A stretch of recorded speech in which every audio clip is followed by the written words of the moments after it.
Okay, so hello everyone. Good morning, good afternoon, depending on where you're located, of course. I'm very happy to start our webinar. It's part of our Women's on Board series, and we have the honor to have Tarang, Amin, and Debra today. So I'd like to share with you a couple of slides about our Women Leadership Forum so that you know what we're up to. And this is the Women Leadership Forum that is really hosting this event. So the Women's Leadership Forum is targeted at the PNG women alumni, and our vision is to be the most impactful and empowering professional women leadership network in the world for the women that are taking part of it, grounded in PNG values, because we know that those PNG values is what we all have in common, and those values are making us feel part of a family each time we meet. No matter where you are from, we immediately can connect and have the same perspectives. So the Women's Leadership Forum mission is to foster opportunities and enables impact for PNG women alumni worldwide. And our strategy for 2025 is actually to have three focus areas. The first one is to nurture leadership with the coaching program. The second one is to enable meaningful connections with our communication plan and in last June in Berlin conference, big event that we had for the women's, also with David Taylor and a great panel of very strong women PNG alumni. And we also advance women's professional journeys through our board program, which is hosting this event today. And actually, the board program is part of our strategy to advance women's professional journeys.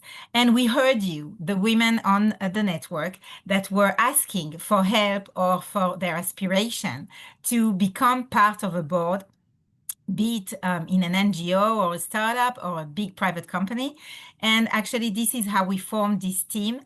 So we have Debra that is here with us today in the program steering team, Ellen Lobs, Patricia Matias, Anne Frank, Anna Kostkaya, and all of those together with myself, Rebecca, we are leading this program and trying to tailor it exactly for your needs so that you can find the solutions and the help and the inspiration and tips that you need to pursue your dream of becoming a board member or having more board positions if you already have one. Then when we look at our board program, we want to be a dynamic platform for experienced PNG alumni leaders that are board seeking women and available positions on board. So it's like a matchmaker that we're trying to be. But of course, we are not headhunters. We're not promising any placement, but we are going to help you with our 4 points, which is one, to enable the placement of women from the PNG network into board positions through our networking, through our activities, through our webinars, just like such as this one today. We will help boards that are seeking for having the greatest candidate. And we have, there is this Stuart Spencer report that has been published just lately that is saying that today boards are looking for having more skilled members or with a better experience of P&L management and a broader view that is more hands-on. And this is something that really fits the PNG profile and help companies to bring more diversity to their leadership. Today, you will hear this Change the Board Game initiative of Tarang, and of course, to drive women in different types of boards. So our program has 3 pillars, and this is very important. So we have a community pillar, and I encourage you to join us where we talk, where we help each other, where we foster opportunities. We have a content pillar where we learn, where we enable ourselves to be more educated about what is it to be a board member, what are the difference between different boards, and what do I need to do or learn or network to get my next position. And partnership pillar is really about establishing the connections with firms, and you had some of the webinars that had on our panels, very strong partners. So now this is my last point. We have this Women on Board series. We started it last year. We had very, very interesting panels. We shared insights from board members, from chairperson and headhunters. We had perspectives from global organizations, from NGOs, from private and public companies. And today, I think is the last point, male allies sharing their expertise in promoting diversity. And I think this is maybe the best person today on earth to share with us that. So that was the last panel we had, the webinar that was led by Anna with Heidi and Jen. It was a collaboration with the coaching program. It was really an excellent, excellent way of looking at how you can make confident steps to the boardroom. And we will soon share a very comprehensive summary of all the ideas that were shared here. And if you want to join us, you can scan this QR code or ask me for a link and I will share it with you. And we have a very nice WhatsApp group and you can also volunteer. Okay, so moving on. Here we are. We have the panel today, the webinar today. It's actually not a panel. It's kind of a fireside chat between Debra Bass and Tarang Amin about changing the board game. And we're looking at this allyship in action, these men allies, because we know that we cannot make the change alone. We need also the men to be for us and to help us to grow. And I want to just present, before I hand it over to Debra, I want to present to you Debra Bass, who is a very dear friend of mine as well, from this Women Leadership Forum that we both share together on the board. And so Debra is a transformational business leader with deep expertise in self-care, consumer health, and wellness brands. She has built and revitalized iconic portfolios and some of the world's most admired companies, from Procter & Gamble and Johnson & Johnson to innovative startups shaping the future of women's health, maternity care, and consumer health journeys. Most recently, Debra served as US President and Global CMO at Nuvo Group, where she helped pioneer a new category in remote pregnancy monitoring, that's really important, and hybrid care delivery. And prior to that, she spent more than 15 years at Johnson & Johnson companies, leading marketing transformation and growth across its global consumer health portfolio, including serving as global president of Johnson & Johnson baby care business, spearheading the turnaround of the iconic Johnson brand. So for those who have babies, and I had 4, I use it as well, and it's a very good product. And she began her career at Procter & Gamble, of course. That's how we are all here in brand management on cherished household brands such as Tide and CoverGirl. So today, Debra is the founder of Bass Collective, and she advises companies at the intersection of self-care, consumer health, and modern marketing, helping brands harness innovation, partnerships, and data to accelerate growth. And I think another fun fact is that she holds a BA in public policy, which is surprising, from Duke University, and an MBA from the University of Michigan. So thank you, Debra, for organizing this webinar and also moderating it. To you. Thank you, Rebecca, for your partnership. And thank you, a big shout out also to Luann Lynch, who co-chairs our Women's Forum with Sophie Blum in enabling us to be here today and pull this together. So super excited to be here with Tarang Amin. Fun fact from our Procter & Gamble days, when I was a CoverGirl brand manager, Tarang was the Pantene brand manager, and people are who they are, right? So Tarang Amin at Procter & Gamble many years ago was the entrepreneur in residence. And I remember him teaching us about how high is up test, right? Before marketing mix models, before data-driven marketing, Tarang had all these measured experiments going on, sampling heavy up and advertising heavy up and retail promotion. So he's always been that entrepreneur. And today he brings that entrepreneurial spirit to his current role as chairman and CEO of e.l.f. Beauty. And Tarang, I'm going to ask you to introduce yourself and tell us about your story and how you became that courageous leader you are today. Well, first of all, Deborah, thank you and the Women's Leadership Forum for having me. I'm so excited to be here. A little bit about my story. My story is an immigrant story. I'm of Indian ethnicity. Both my parents were born and raised in India, but I was born in East Africa. My dad used to work in Kenya, so I spent part of my childhood in Kenya and Uganda. And our family immigrated to the US when I was a child. I grew up in the Washington, D.C. area. For the past 34 years, I've been in the consumer space. I'll talk a little bit about that journey. But prior to that, like many immigrants, the way we rose were as entrepreneurs. So when I was 14 years old, we sold our house, took every penny we had, and we bought our first motel on Route 1 in Alexandria, Virginia. Moved right into the manager's apartment. And our business model as a family was we'd find these distressed properties, we'd fix them up. We're good operators, and we kept building that business out up until about my mid 20s. My dad was very involved with the Indian community in the US and wanted to start a temple.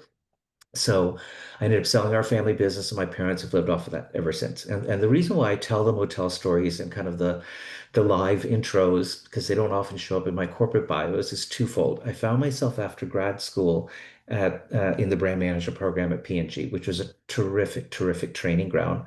But I tell people everything I know about cash flow, economic profit, how you treat people really came from those early days building up our family business with my dad. The second reason I tell the motel story is about 15 years ago, I made the switch to these mid-market growth companies.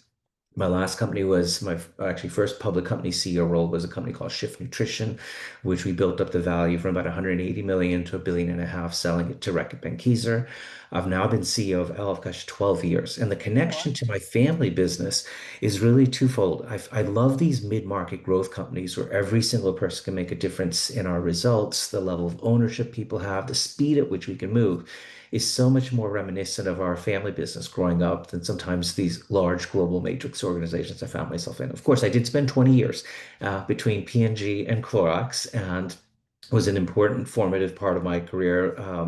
The brand I'm probably most known for was Pantene. I was part of the team that relaunched Pantene in the early 90s.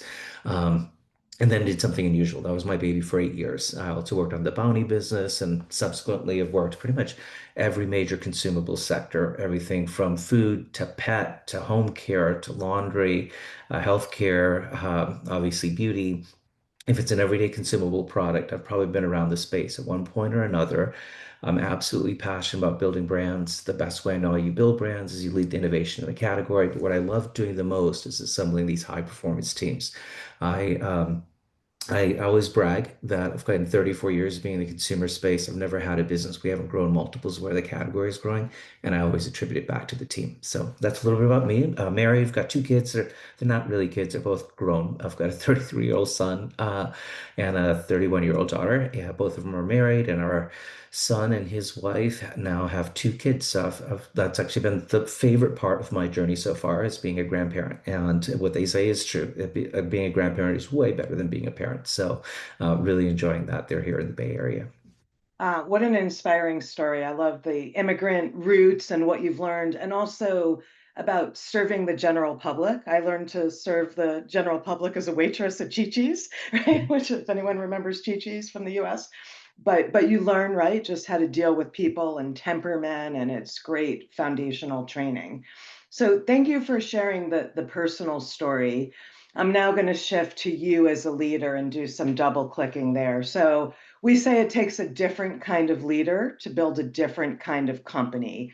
And e.l.f. really stands out as a different kind of company, especially now when we're seeing lots of headwinds around diversity and inclusion and companies shuttering their programs, et cetera. So first, talk to us about your leadership philosophy and style.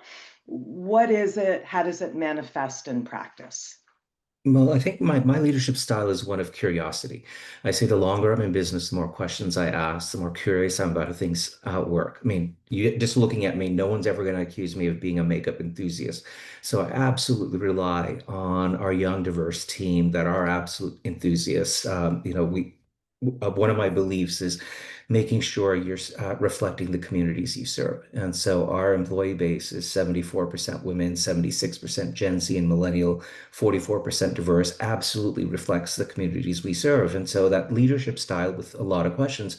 I do a product review every 2 weeks. We're known for our innovation, the ability to take in the best of beauty putting our elf twist on it and introducing it at extraordinary value. That meeting is primarily one for me to ask questions. Yes, I will approve product. We will decide kind of what we're going to price and margin and everything. But generally, I love looking at the tap field in that meeting where I'll just ask, okay, what's so great about this product? Tell me why do we like it? And why can't I price another dollar for it? And the amount of engagement and the questions and everything else. I learn it. I mean, I learn all the time from our team, especially, I mean, we're also known for being a pioneer on many of the social media platforms. Like we were the first beauty company on TikTok. I remember my CMO coming to me and saying, "Hey, we need to be on TikTok." This was a number of years ago. That's where Gen Z is. And I'm like, all right, if that's where Gen Z is, absolutely. Now, what's TikTok? This was a few years ago, but I'm all constantly learning on new platforms. And so that's actually been the most fun for me. And I pair that curiosity with decisiveness. I often joke that I'm hardly ever right, but never in doubt.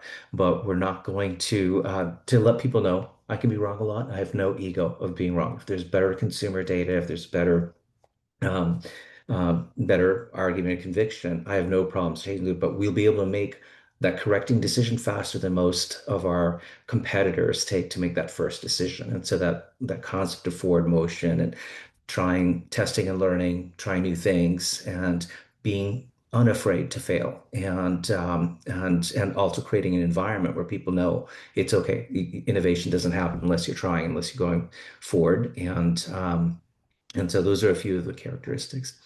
Um, so I love the phrase, and it builds on what you're saying. You take the risk, I take the blame, right? I think as a Yeah. leader, you have to have people's backs and give them permission to fail forward and create that safety. So I love that you model that behavior. Tarang, I've heard you talk a lot about building high performance teams. What does that mean? How do you instill that in all the companies you've led? Yeah, I mean, it's a pretty simple framework I've been using for over 20 years. This particular one came from Woodstone Group, which was a former head of HR at PepsiCo. And I first started using it when I was at Clorox. And the concept is really simple. It really has three elements of it. Developing passionate relationships, getting to know someone way beyond their role and their title, and understanding what makes them tick. We do the Myers-Briggs to understand kind of preferences of where do you get your energy, how you make your decisions. So the team knows each other really well. To be able to do the second thing, which is the hardest thing in any corporate environment, which is give pinpointed specific feedback real time in the spirit of helping the team succeed, which then leads to very strong mutual accountability. And so we've trained this framework for, gosh, 20 years of different teams that I've had. And it's one of those things, along with our concept of one team, one dream. We look for how do you get rid of the disincentives that keep people from collaborating. So at e.l.f., one of the things we do is we grant every single employee equity every year. Everyone's an owner. Everyone's an owner of a business, and so we don't have to tell someone to act like an owner. They are actually an owner. We train them in high performance teamwork and even down to the comp model. Like our everyone in the company is bonus eligible, but that bonus is named based on only one number, the adjusted EBITDA of the company. You know, we sometimes get HR experts say, "Hey, don't you want your product supply people to be compensated on cost?" And I'm like, "No, I want them to understand if we have one quality issue, we'll piss away more EBITDA than if they saved half an RMB on something." And so it's a pretty intentional point of how do you bring the team together, and we rise or fall together under that scheme. But it is based on performance. So it's a very we don't have we don't even do performance reviews or performance improvement plans because I don't want the crutch of someone waiting a year before they're getting the feedback that they need. So the onus is feedback all the time, getting it, receiving it. We do facilitated coaching sessions where everyone goes around the room on a team and provides two specific behaviors that you admire about someone, one specific behavior that's limiting their effectiveness. And then if something's not working, we don't believe in beating people down. We just have a respectful conversation like, hey, you're still great. This isn't the right role or place for you. And so there's a mouthful, but we do a lot to really make sure that the team, like I said, is about performance. So we just reported a couple of weeks ago our 27th consecutive quarter of net sales growth, and making us one of, I think, only six public consumer companies out of 546 to grow 27 consecutive quarters, averaging over 20% growth a quarter. We're also the only cosmetics brand as far back as we can find that has grown market share for 27 consecutive quarters. So these go hand in hand, this framework of kind of high performance, one team, one dream, and our ability to continue to perform. Of course, I've been CEO for 12 years. Every time I get a new candidate, I tell them, oh my God, you're joining us at the exact right moment because we're just getting started. And I absolutely believe that. And you continue to evolve, right? I saw the recent acquisition of Rhode Beauty, and you build out a portfolio. And maybe while we're on that, what's your aspiration 12 years in? What do the next 10 plus years look like? I'd say that aspiration goes back to, I think, two things. Our vision as a company is to build a different kind of beauty company, one that by building brands that disrupt norms, shape culture, and connect communities through positivity, inclusivity, and accessibility. It's a mouthful, but every one of those words matters. And then our mission is to make the best of beauty accessible to every eye, lip, and face. And so our aspirations are, we're still primarily a US company. We're now starting to roll out internationally as give more of the world's consumers access to the best of beauty that they otherwise couldn't have. And so, and in the process, building a different kind of company. Love that, and love the culture and the vision and the staying power, everything you described. And congratulations on your outsized results. Having worked in beauty and cosmetics earlier in my career, they're tough categories, right? Lots of competition, lots of pressure on pace of innovation and getting trends right. So to have that track record is truly remarkable. So Tarang, my next question is a fan favorite, which is, how has your P&G experience shaped your leadership style, approach, and also what sticks with you today from that formative training? Yeah, P&G was so foundational and fundamental to my leadership training. I think the first, I talked about my leadership style on curiosity. Curiosity for the consumer. Our number one value is delight our community. That was thoroughly embedded in me from my P&G time. The respect and caring about and understanding your consumers and how you translate insights into action was one. I'd say the second, when I was there, and they keep evolving it, I think they make it more complicated over time. But when I was there, the leadership model was really simple. I know we interviewed on, and I remember early days of my interviewing, it was probably terrible for candidates because I'd say, hey, look, I'm only going to ask you one question, but I want a few examples. So I have a very specific definition of leadership came from P&G, which is I want you to show me examples where you envisioned a better future, how you energized others in that future and enabled breakthrough results. It's that simple. Now give me 7 examples of that. And about like 3 examples in, I could tell if somebody was going to make it at P&G or not. My leadership style is much softer now than I used to make people sweat, I think, going through all those different examples. But that stuck with me that back then the 3 E's of can you envision, can you energize, and can you enable stuck with me throughout my career of kind of how I think of different business problems and what we're doing. That's incredible. You just brought me back to my P&G interview with Skip Tileman, if anyone on the call remembers him, where he kept saying, and another example, and another example, and like, Yeah. but there's a method to the madness, right? And the Mhm. and the logic of the kind of people and the kind of culture. So, and it's also really exciting to see P&G alums flourishing in CEO roles, right? We talked about you here, and David Taylor was recently at our conference and spoke to our women's forum, and Chip Berg and Kirk Perry and others. So fun to see all of you making a difference out there. So now I'm actually going to switch gears to changing the board game, which is one of the high profile flagship initiatives of e.l.f., where you really walk the talk in your diversity goals. And changing the board game is inclusive of a bold advocacy campaign of So Many Dicks, which was celebrated recently at Cannes Lions and many other award forums. First in kind industry partnerships like NACD, Accelerate, a Not So White Paper. You guys are so clever with all your branding of the assets in the campaign. So talk to us about this initiative. I have a series of questions. I'll ask them one at a time. What was the genesis of the campaign? Where did this inspiration for changing the board game come from? Well, it came from that fundamental belief we have of if your team reflects the communities you serve, you can have better decisions, better results. And we definitely living proof of that. But we didn't want just the employees to be that way. We mainly serve women. We have a very diverse kind of community we serve. And so we are one of only five public companies in the US out of 4,000 that have a board of directors that's two-thirds women and 44% diverse. And while that's great, the reality is we don't want to be one of only five companies that have those types of stats. And we believe business has a role for societal good. So we started this initiative to really shine a light first on just how homogenous America's corporate boards were. We partnered with Billie Jean King, obviously the quality champion, to serve up basic facts of how homogeneous boards were. We went a step further and we had this provocative campaign all over Wall Street and the Oculus.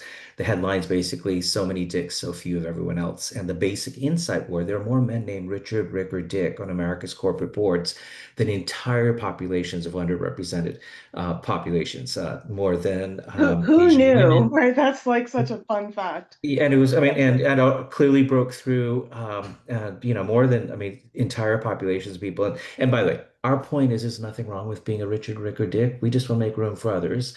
We partnered, as you said, with the National Association of Corporate Directors.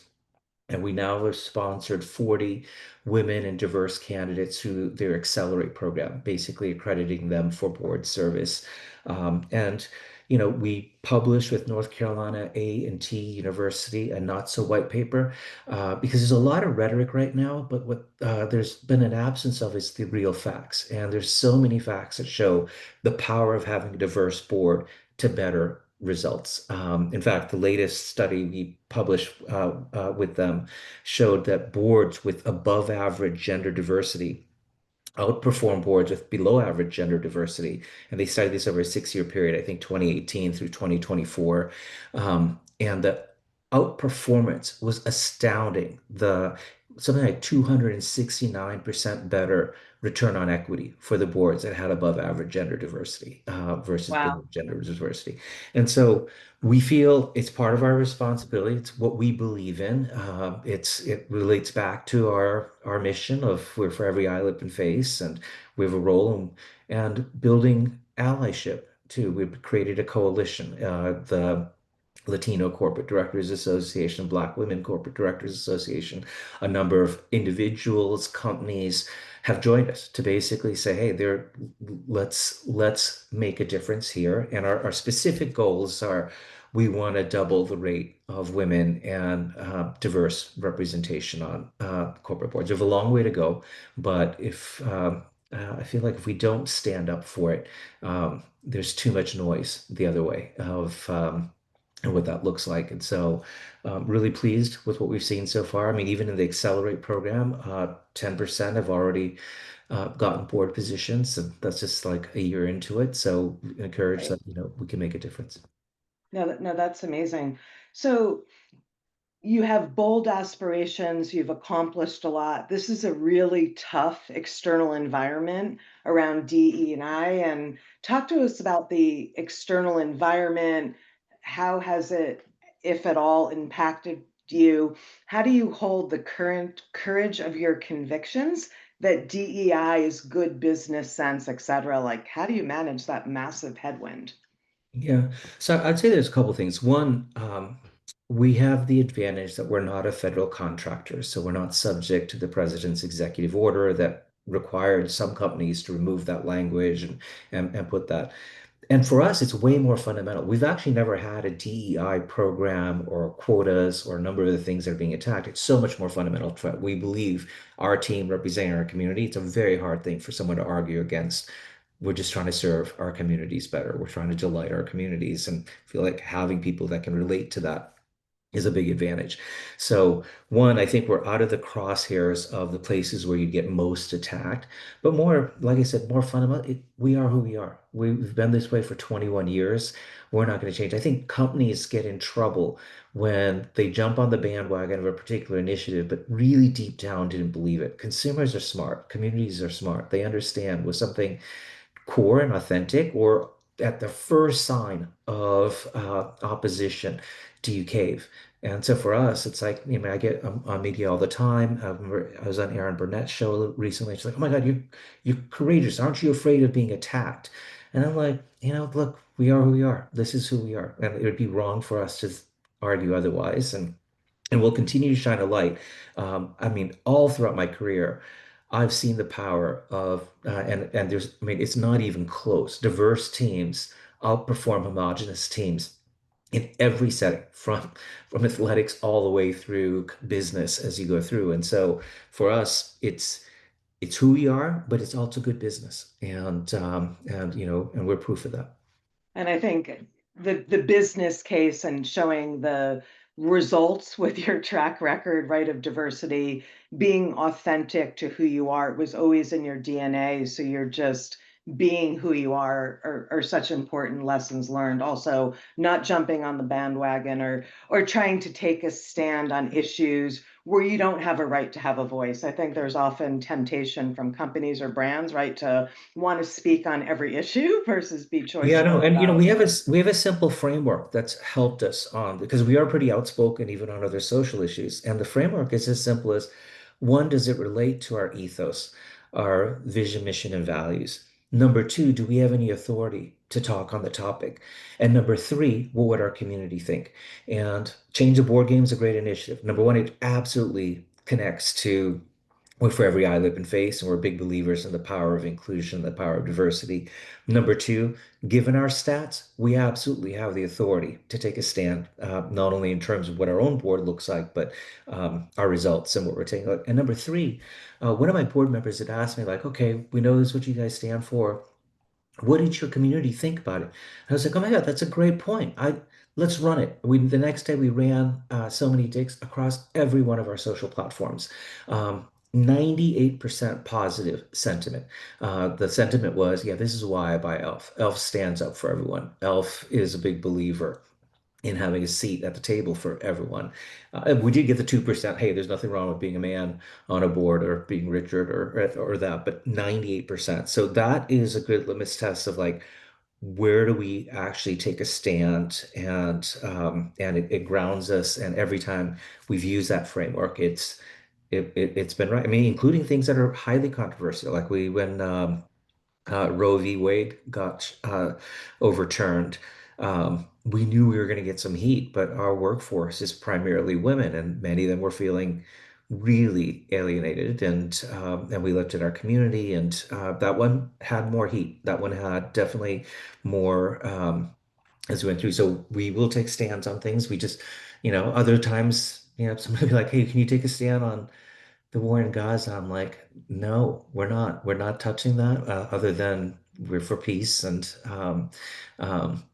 but we have no You're authority not a on that Middle topic. East expert. We are not. We have zero authority, and you know we Yeah. can do our part in supporting the causes that are important to our employees. Part of the One Team, One Dream, we have um, 2% of our profits go to causes that are important to the company, but more importantly to the employees. So every year we match whatever charities our employees want to donate to as a company, and then my wife and I match that on top. So it triples the impact of what our employees can do, but it's to what's important to them. So it's over 300 organizations each year, and so that's an important part. But so we can do stuff like that, but we're not going to weigh in on a topic we have no authority on.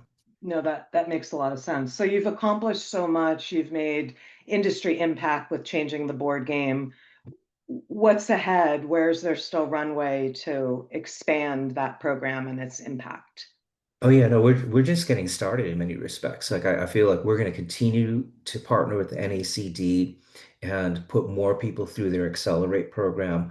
We're going to continue to build this allyship, the coalition that we have of companies that also believe in the power of greater female and minority representation on America's boards. You're going to continue to see provocative campaigns from us and people that we partner with, um, and um, um, and so we'll continue to grow, and So that's our intent. early innings, is that what you're saying? That's So right. That's lots right. of runway. Second year. Okay, so I'm going to shift gears a little bit, but building on what we were talking about. So, you talked about the importance of boards and leadership teams reflecting the communities they serve.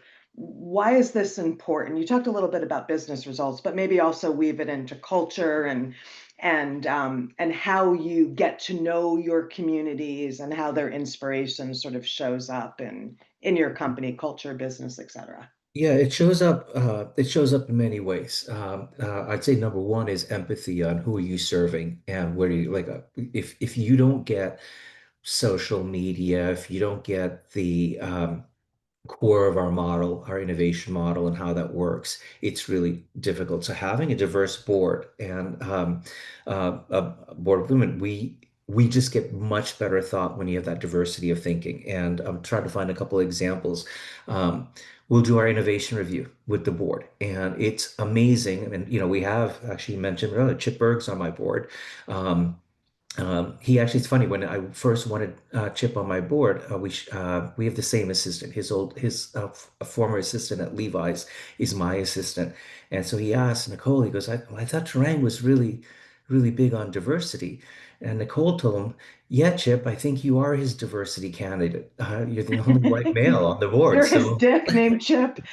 So we have the reverse version, but Chip brings a very different perspective than Maureen Watson, who was the former head merchant at Sephora, who brings a very different perspective than Kenny Mitchell, who's the CMO actually now it was at Snap, now at Levi's, versus each member of the board. So it leads to better decision making than just having one particular um, um, archetype or core kind of style as we've gone through. And I mean, I can point to it. We had just like every business, I always brag, I've never had a business that hasn't grown faster than the category. I've also never had a business that we didn't run into a wall at some point. And that wall for us was in 2018. We hit a wall. We had 2 quarters where we had negative growth. I blame myself. I missed the entire influencer wave, or I thought our value proposition would insulate us. Having a diverse board was huge at that time in terms of being able to bring that different perspectives of not only experience but thought as we navigated our way through that. And that's actually been then with the formation of the strategy that's propelled the last 27 quarters of growth. Um, I almost like asking it the other way. Uh, Prove to me of having a homogenous board of all white males is good for a company that primarily serves women and people of color. There's zero logic in that. And so I mean, I have it lots of examples, many of which I can't talk about, of how it actually aided in better decision making for us.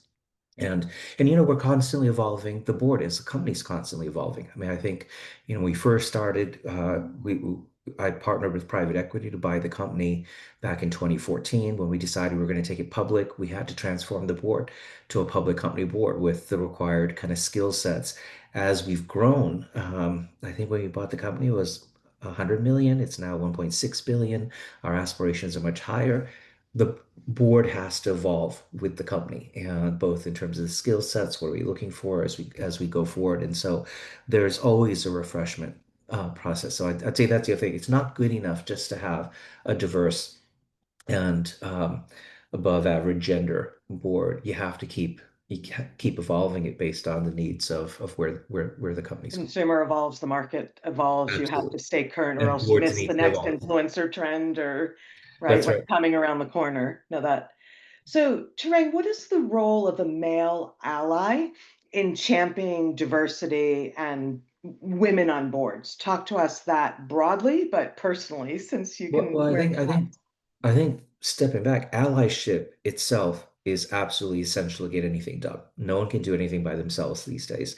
And in this topic of boards and changing board composition, the sad facts are women comprise, I think, less than a third of corporate board members. And if I looked at the senior or the exec teams, number of CEOs, et cetera. So unfortunately, I hope it wasn't this way, but you need people who are like-minded in their thinking and have seen the power of diversity, seen the power of representation on on boards. You can't just do it. This is not going to be done. I mean, I really appreciate the organizations whose sole mission is, 50-50 women on boards and just trying to get gender equality on boards, and but we found more powerful when you can actually connect and have people that know. And part of it, you know, one of my tips is always on a little bit on networking, finding those allies, finding those people where um, um, you don't that can actually give you a hand and kind of or give someone else a little bit of a push of, hey, you should really look at this person, and it just means so much more coming from another party, as you go through. And so both in small ways as well as much bigger ways of, if you want meaningful change, um, you know, the inertia is is so strong for so many decades. It's been primarily white males on boards, and nothing wrong with white males, but there's no reason why, with the way the world looks today, the way our country looks today, that you shouldn't have more women and minorities, at least just giving people a shot. And it's almost that simple of like, just make them part of the consideration set. I'd love to tell people that it was hard having a board of directors that's two-thirds women and one-third diverse, or 44% diverse, but it wasn't. All it took was intention and action. I mean, my biggest challenge is how many people we say no to for our board, because they're also unbelievably qualified. They all would bring so much. I mean, that's probably the most difficult thing. It's not a question on available talent. It's more about where we're evolving the company to. No, that's really great perspective. I'm going to invite Rebecca back to help us with Q&A. And one question, Tarang, we were sort of flooded with before when we announced the webinar that I'll start with is, how do you find the women on your board? So you were just saying they're much more available talent than spots and your network, but talk to us about the process of how you actually found the women on your board and how you continue to have feelers out there for, next in line type talent. Yeah, the three sources. First, for those of you who know Abby Adlerman, she's runs a practice called Boardspan. So Abby was a Yeah. long time head of Russell Reynolds in San Francisco. She started her board practice, and I made a pact with her. I said, "Hey, look, we're gonna take this company public. I want to have a board." At that time, it was a private equity sponsor board. It was basically all men. I'm like, I want over time, ideal majority women, maybe at some point all women, and they kind of look over and say, "What's that guy doing running the company?" And I'm okay with that too. But I want to get more women. I want people of diverse talent, and I want them as part of it. I'm not going to say that's the only. But we had Kirk Perry was on my board early days before he rolled off. So we've had Rick Wolford. So we've had white males. So there's nothing wrong with that, nothing against it. But we just made explicit early on, I want women and minorities in the consideration set. I do not want to just look at a bunch of men for these roles. And that simple practice opened us up for the initial women that we have: Maureen Watson, Lauren Levitan, um, um, some of the longest standing board members came from that initial thing. Second, I'm constantly networking, constantly seeing things. I'll see CEOs in different forums. We thinking about, okay, what does the company need as we go?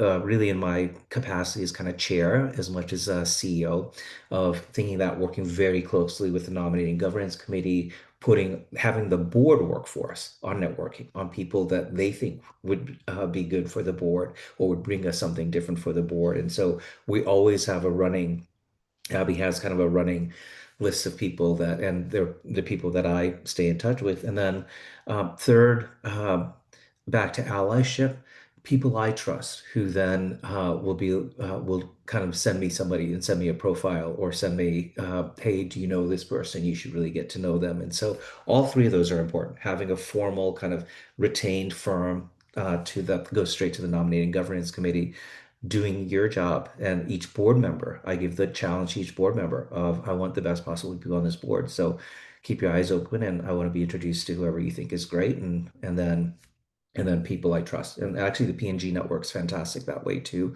where you get a lot of a lot of really great suggestions, and that's been really helpful. That's great. Side note, I actually saw David Taylor on a webinar with Abby Adlerman last week. Oh, you did? Yeah. So I actually didn't know her, but somehow I got an invite to this thing, and That's I good. tuned in. But it was another great exchange. Yeah, and she gave you a shout out. Actually, she was talking about P&G alumni CEOs, and you were held up as one of those examples as well. So it was fun. So I have one more question that popped in, and then Rebecca's going to help continue to field, which is you talked about the greater good and being bar raisers. What other companies do you admire as moving the needle on DEI? Like who else besides e.l.f. is like a good example? Oh, there are a number of them. I mean, obviously, we're we're actually the only beauty company that's fair trade certified. So when I look at some of the other fair trade certified companies, there's a similar ethos in terms of what we believe in. And so I look at like Patagonia, I look at the core of it. But actually, the example I'll give is closer to home. I'm on the board of the JM Smucker Company, and they're based in Orrville, Ohio, and it's been a great board. Actually, um, Don Willoughby, Kirk Perry are also on that board with me. Um, I think fifth generation, eighth generation of the Smucker family, kind of as CEO. And one would think, given where they are in Ohio, that it would be really, really tough for them to promote diversity. And they were on the opposite of us in some respects because they are a federal contractor. They do school lunches. They have obviously the Jif peanut butter business, the Smucker's jams and jellies.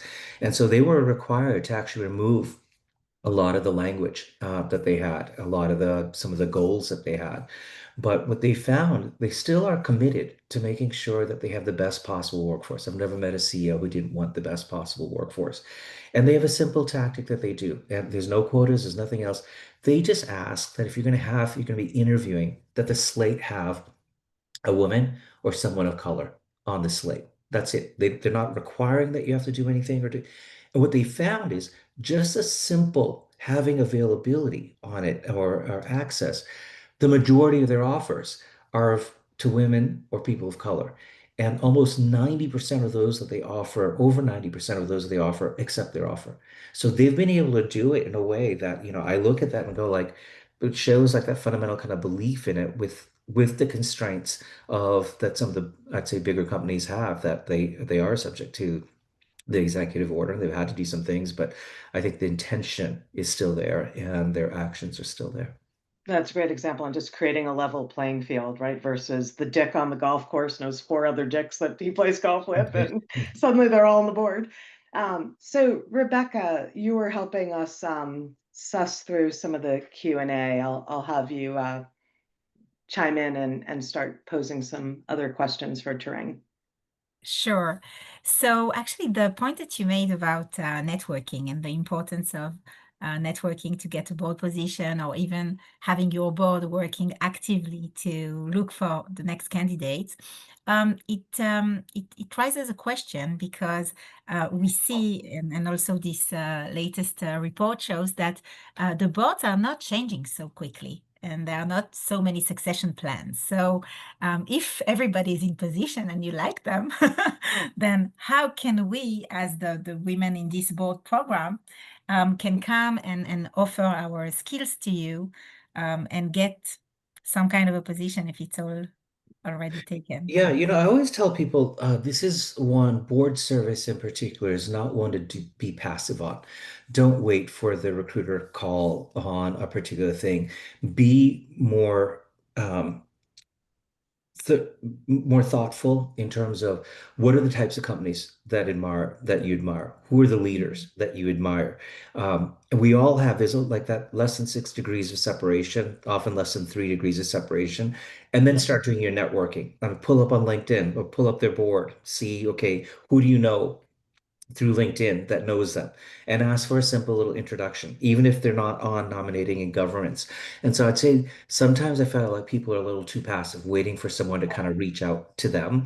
And so I'd say just like you do for your dream job, do the same thing for a board. And I think sometimes people feel like, oh my God, no, I got to wait till the company comes to me. Um, I don't find that. I find like, it's going to take work because I said the inertia is done a different way. So unless you do that, unless you are willing to tap into allies, unless you're willing to kind of do that thing of like, hey, I saw on LinkedIn, you know this person. Could you put in a word for me, or could you introduce us? Little tips like that, I think, go a long way. So it's a bit like a top of mind awareness measure. Yeah. You have to stay top of mind so that when you have the vacancy, you can get the job. That's great. Oh, so one other thing, Great. also networking with the recruiters, right? Because Okay. every major firm, almost every nominating governance committee I know has a firm either on retainer or a set of firms they use. So finding the people who have the board practice, and again, you can network to network on that too. Mhm. Finding someone that gets Exactly. you in to an Abby Adlerman or to I mean, there's a bunch of them that'll get you into kind of the who's chairs, vice chairs, their board practice, who are the core recruiters in the board practice. That also helps. This Tarang, is another yeah. question came in about beauty experience. When you're sort of scouring for e.l.f. board members, how important is beauty experience in your selection criteria? I would say it's one of the criteria, but it's not the dominant criteria. Back to this diversity. It's not just diversity in gender and ethnicity. It's diversity of thought and experience that also matters. And so I think it would be terrible if I had a board that was only beauty. Some of the best board members I had knew nothing about beauty, but they knew a tremendous about consumer and business. Rick Wolford, I mean, he's retired now, but at the time, I think was a 78-year-old white man who was a longtime chairman and CEO of Del Monte. But he was one of the most thoughtful board members I had because he had transformed Del Monte from canned fruits and vegetables to the pet business they had an incredible view operationally of supply chain. And so I think it could be part of the mix, but it can't be the only part of the mix. But I've got two or three board members who do have relevant beauty experience, but they're in the minority. Out of our nine board members, only three actually have um, beauty experience. The other six don't. And again, really different. And again, that will evolve over time based on how the company evolves. But we found, there was Maria Ferras, who's on our board. She's the head of partnerships at Netflix. We often, given the stunts and everything else we do, we often think of ourselves as an entertainment company that happens to sell beauty products. I So love that. Maria, relative to someone who had a ton of beauty experience, actually showed up in a different way relative to what we want to continue to do in entertainment and a lot of the different things we do and the experience that she had there. So again, I say boards have to constantly evolve and you have to evolve based on what are you seeing where you're headed and what skills do you need for that? No, good perspective. Over to you, Rebecca. Yes, so just one more question that we have here, and we can, of course, you can also have more questions, is about AI. So the skill of AI or Gen AI in this world that is changing and the technology, how much do we need to invest in developing this skill to become a better board member, or maybe to be at the position of this expert AI for your board? Yeah, I'd say, look, we're doing both. So we will, in our board meetings, talk about our own AI initiatives. We brought in the CEO of Writer AI to talk about across the enterprise and every workflow, how it will impact it over time, our readiness. So we do a lot of education with our board, a lot of interaction that way. We also, so the expertise we're bringing in is some of the external expertise and our own journey as we're going through. And we're still in the, oh my gosh, still in the early days. Like we've done use it quite a bit in some automation, personalization, and content creation, but we still have so much further to go. So bringing the board along, like any important strategic topic for the future, and it's going to impact every single workflow we feel over time is really important. And then I'd say we're also as part of that. Pipeline looking and saying, hey, do we need to have someone who has AI expertise for the board? Or do I need the whole board more savvy in it? Sometimes what I found with some of the specialists is like the rest of the board kind of puts up their hands and I go, that's that person's thing. And for me, I've always like, no, if it's an important topic, I need everyone to be knowledgeable enough. As we go through, we can always hire the expertise within the company. And with, I know, lucky we're in the Bay Area, there's like 1,000 AI companies here, and so we can do it that way. So there's always a healthy tension between how many generalists do you need versus how many specialists you need, and but more importantly, how do you bring the whole board along? Yeah, so that brings me to another question that is being asked here, actually by Rosine Donnelly.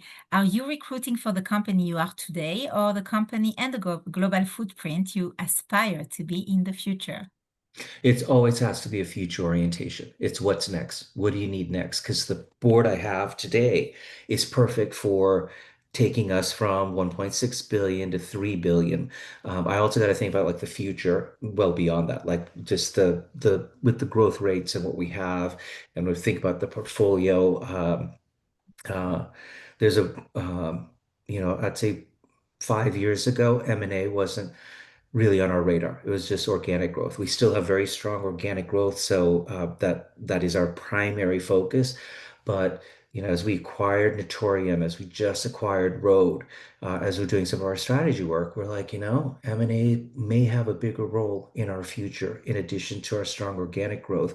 And so the next board member I'm looking at has a ton of M&A experience because that's a voice that's missing since Mm. the people got off our board. But I'm looking at it more from a much further out view of, over the next few years and how does that shape and how does that inform? And so it definitely has to be future focused.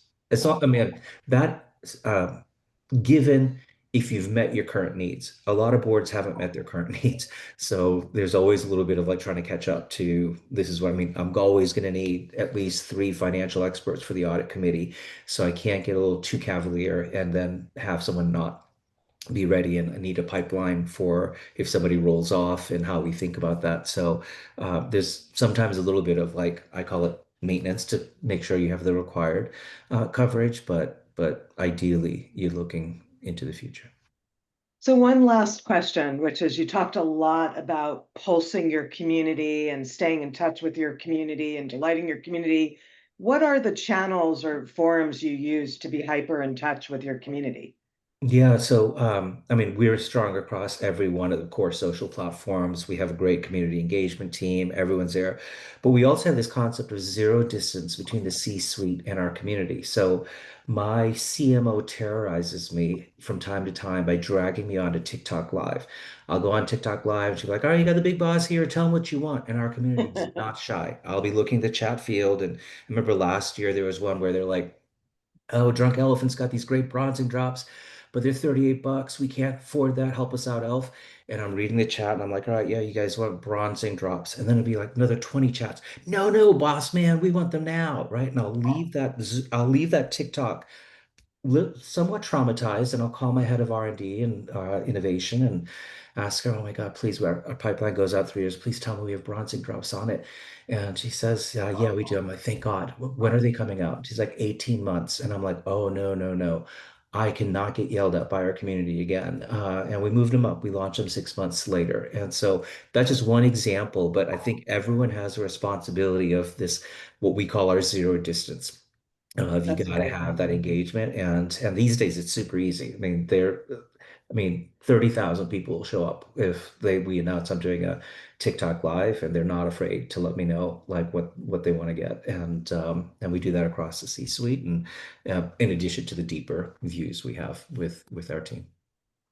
Good. Well, I think we're just about at time. I want to thank you, Tarang, for your insights, your generosity, for being one of the most courageous and consequential leaders of our time, taking a stand for diversity, being who you are and thriving. So love your leadership example, your generosity to this community. And I want to tell our audience that we will push out the recording and also share some of the assets around the white papers and campaign assets from e.l.f. that Tarang referenced, just for your knowledge, inspiration, and fun factor coming out of this. Well, So thank thank you you, again. Thank you everyone, so and much. I really especially appreciate it. Tarang. Thank you for your time and generosity. Thank you for having me. So thank you all, and stay tuned for our next webinar. We will probably manage to have another one in December with a great guest. So I hope to see you all here. Thank you very much. Thank you, Tarang. Thank you, Thank Debra. you. Thanks so much for Thank being here. you. Be Bye. well. Bye.